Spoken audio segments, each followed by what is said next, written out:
Hi friends, இன்றைக்கி பார்த்தீங்கன்னா lunch பார்த்தீங்கன்னா தக்காளி சாதம் ஃப்ரெண்ட்ஸ். இன்றைக்கி வந்து சண்டே ஸ்பெஷல், எல்லா சிக்கன் மட்டன் சாப்பிடுவாங்க. நாங்கள் பாருங்கள் தக்காளி சாதம் தான் சாப்பிட்டுட்ருக்கோம். நீங்கள் என்ன சாப்பிட்டீங்க அப்படின்ட்டு கமெண்ட்டில் சொல்லுங்கள் ஃப்ரெண்ட்ஸ். இன்றைக்கி நான்வெஜ் இருக்குது, ஆனால் என்னால் சாப்பிட முடியாது ஃப்ரெண்ட்ஸ். என்னென்னு பார்க்குறீங்களா, என் ஹஸ்பண்ட் வந்து ஏரிக்கு போயிருக்காங்க, மீன் பிடிச்சிட்டு வர அப்படின்ட்டு எங்கள் அண்ணா கூட போயிருக்காங்க.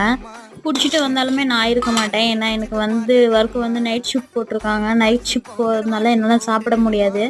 அதனால அவங்களே சமைச்சு வச்சுருப்பேன், நீ போயிட்டு வா அப்படின்னு சொல்லியிருக்காங்க. நாளைக்கு மட்டும் அவங்க சமைக்காமல் இருக்கட்டும், அப்புறம் இருக்கு. நைட்டுக்கு வந்து பாக்ஸ்க்கு இப்போயே நான் எடுத்துகிட்டு போயிடுவேன் ஃப்ரெண்ட்ஸ், ஏன்னா அங்கே கேன்டீன் இருக்குது. இருந்தாலுமே ஹோட்டல் சாப்பாடு மாதிரி ஃப்ரெண்ட்ஸ் டெய்லி காசு போட்டு வாங்கி சாப்பிட முடியாது, காசு கொடுத்து தான் வாங்கணும். அதனால நான் வீட்டில் இருந்து செஞ்சு எடுத்துகிட்டு போயிடுவேன்.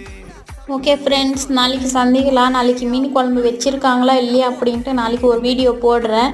ஓகே, தேங்க்யூ ஃபார் வாட்சிங்.